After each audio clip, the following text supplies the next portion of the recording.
So today on Maeder and Friends Radio, we're going to be chatting about gene editing. So what I mean by that is the changing your DNA at birth. So the potential for making what we would call designer babies or enhanced humans, or just mutating the DNA from birth. I don't really know what to say about this. I don't think it's really a good thing. It sounds cool initially, but imagine changing DNA at such a young age. I mean, I think it sounds quite cool in a sense that you can maybe pick up certain things in DNA, like if something's hereditary, talking about diseases, and then stopping it from a young age. The thing is, if you stop one thing, what's going to happen with some other things? There's a gene editing technology, one such as CRISPR-Cas9, and this has been shown to cause unintended genetic alterations. Now, this sounds scary, and this could be something quite expensive.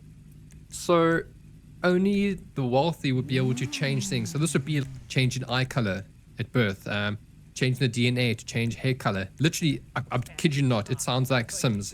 Now, I see a massive outrage. Oh, this is growing quite quickly, by the way. And I just see a massive outrage if something like this happens more common. I'll just put this out there. I'm not completely knowledgeable about this. I just had some very surface level research on this topic, but I want to share my surface level reaction. But I do need to read up more about this to kind of get a better understanding. But my initial reaction to this, I will say, is mixed, leaning slightly towards negative, that this is very dangerous. And the reason why is because one of the things that I hate the most about mankind and humanity in general is that we constantly have this obsession with playing God, right? And full transparency, I'm a Christian, I'm a God-fearing man, right? I just don't think that this is a practice that was intended by our creator, and it's something that humanity, it's a kind of fire that humanity plays with constantly. And I don't think media is an completely accurate source of reference for things like this. But I mean, at the same time, in media itself, oftentimes people enact in a way that humanity would enact something in real life if we had access to this ability, right? We've all seen Jurassic Park movies where they bring dinosaurs back to life and it just kind of goes wrong and a lot of people die and people abuse this technology for money. I see this as something that can help people. Sure, it can get rid of hereditary diseases and it can help with, making sure that babies are born a lot healthier. At the same time, me personally, I don't know if I would be comfortable with them just genetically editing my child, even on a cellular level. If my child is just not even actually developed into a fetus yet, I don't know if I would actually be comfortable with them poking shit and doing all kinds of weird shit to my kid, right? And then of course you have people that's going to abuse something like this. They're going to take it and they're going to do weird ass shit. If this something like this is endorsed and it becomes, open research that scientists can play around with, we've already seen that people in the world, they're willing to have like their eyes dyed black and horns installed in their face. What's going to happen now when a lot of mentally ill people, and there are a lot of them, believe me, there are a lot of them, when they start to want to have altercations done to their kid as a means of cosmetic needs? What happens when we start to, I'm just thinking of this in a spiral sense. What happens when we get to a point where people are editing their kids, get some kind of game and you can get skins and you can get, props and shit that you can just install on your kid? It's so weird to me. And I feel like it's so very dangerous. Even like this thing that you mentioned, this CAS9 or like base editing of cells that allow scientists to precisely modify specific genes for babies. This could mean correcting a mutation that would otherwise cause severe illness. That on paper sounds good, but also what it implies is that we can alter babies to potentially do harm to them as well. So like what happens when we start having demi-humans at some point in the future, right? I'm thinking of this in a spiral. What happens if we start having humans that kind of look like freaks or abominations, and maybe they have enhanced features that other humans don't have and they're used for war benefits? Like, the implications of this is really an unknown of an unknown, but like for me it just feels very dangerous to play around with it, and humanity always tries to play God like this. There's a difference between enhancing for medical reasons, so like stopping diseases, over enhancing because you want to give them a different cosmetic when they grow up. That is absolutely disgusting just to think of. Because you won't be thinking of your kid. Bullshit if you say you are. You're thinking of yourself that you grew up and people are making fun of you because you had curly hair, for an example, and now you want your kid to have different color hair because you had a bad experience. It sounds like you're defending them, but no, that's so selfish. You're changing their DNA. It's absolutely insane. And then also what is quite scary is, what if you can plant something that only grows at a later stage, so that gets used for warfare? That is something seriously scary. Like, imagine, again, we're going completely sci-fi type vibes here, but imagine you are able to plant something in a DNA and it starts at a later stage when you play a specific sound or something that crazy, because the world is going so advanced and so quickly that this type of shit, I see it actually happening. And yeah, my information is very surface level, and this is just my initial reaction to the idea. I will actually do more research on this because I think it's important to understand and learn more about something that I think is going to be very relevant and very prominent in the future as the technology advances. I find it funny, especially with like AI, and we see how many times that AI has been depicted as potentially risky in terms of rebelling against humanity and its creators.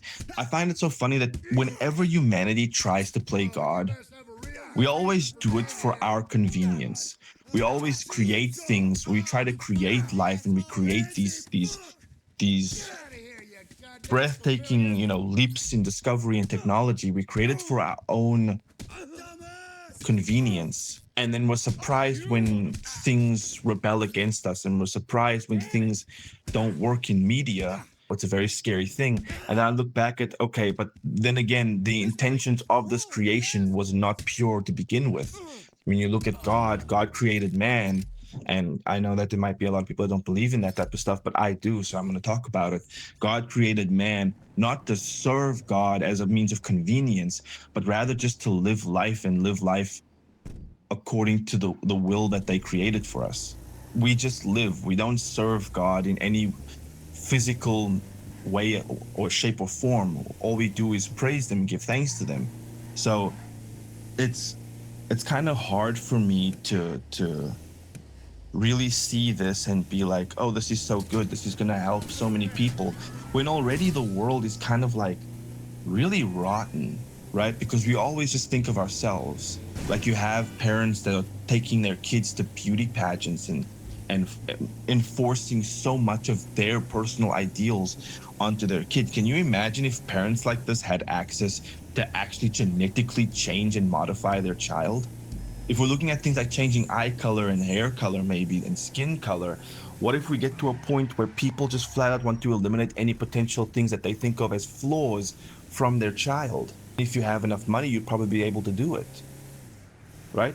And so now it's already becoming a thing where people can alter and change their bodies because they're not happy with themselves, right? Instead of trying to live happier and have body acceptance of a healthy lifestyle, they rather use machines and technology to edit themselves, to change themselves, dye their eye color, install horns, stretch out their ears, get tons and tons of tattoos. What happens when you can actually do this before the fetus is even formed. You can have these abnormalities installed to make your child unique, to get rid of any flaws or features they might dislike about yourself and prevent your child from having them. It stops becoming a thing of acceptance and the beauty of the creation that God created, and it becomes more like, okay, how much can we change about ourselves so that we never have to actually accept any flaws? But I just, again, spiral. My thoughts are just going to, can this be abused? How can this be used for horrendous things? Because it's something that's so groundbreaking and so life changing that even if you see 10 good things that can come from this, there's 30 to 40 bad things that can come from it.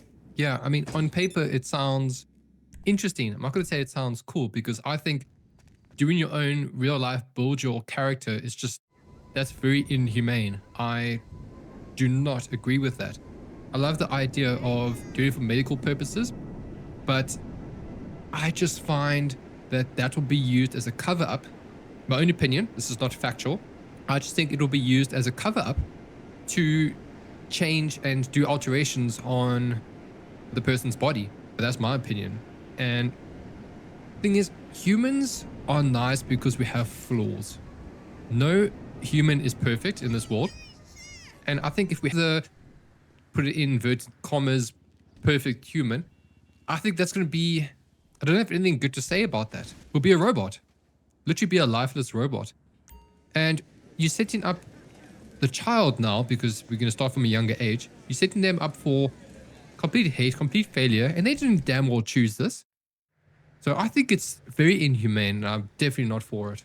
Man, it's such a scary thing. And like, we don't mean to be Debbie Downers on the situation, but it's like, humanity and the decisions that they've made in the past has led us to look at everything with skepticism. In an ideal world, this is used for merely, like you said, just medical purposes, used to help, newborns and babies and fetuses and anything with diseases, help remove them. In an ideal world, that's the case. But the truth of the matter is, we do not live in an ideal world. And that is the thing. Stuff like this is going to be used for selfish reasons, and it's going to be used for even malicious reasons. It's going to be used for horrible things in the future. And I mean, I'm not saying to just accept it for how it is. I'm saying to speak out about it. Don't just blindly look at something in a positive light. Understand that there are a lot of negatives, because unfortunately there are a lot of people in the world that will do negative things with this, right? It's like, again, with AI, there are not even looking into the broader future implications of AI advancing, right? You look at it right now. There is a humane way to use AI in order to add a little bit of convenience to your life. And then there's an inhumane way to use AI where it replaces people's jobs, right? It's people's jobs. It replaces people in your life, where you've got an AI girlfriend, or you got an AI boyfriend, or you prefer to, you lose your marriage because you're obsessed with AI, right? There are malicious ways that things be used, and there are companies that use and abuse and advertise it for those malicious things. So it's fair for us to think badly about something like this, even though, like we said, on paper it sounds pretty interesting. It has some good implications. It has some really bad implications too, and that's why it's important we talk about it. But I'm going to be reading up on this and looking deeper into it, just so I can understand a little bit more. But I don't think that my opinion as far as how fearful I am for the implications of this eventually down the road becoming something really bad, I don't think that's going to change, unless the people of the world actually act in a way that changes my mind. But with everything that's happening nowadays, especially with recent news, I don't see that coming anytime soon. I don't see my opinion changing at all. But this is a very interesting topic, and it's something that we revisit at some point in a later broadcast. But that's been my opinions on it. If you have any thoughts or opinions on it yourself, so if you don't agree with us, that's perfectly fine. I just I think it'll be good to just have a space where we can openly discuss and debate about these things and our viewpoints and ideals on them, because it helps us understand each other a little bit better, because we share this world together, right? So Feel free to let us know in the comments of the YouTube video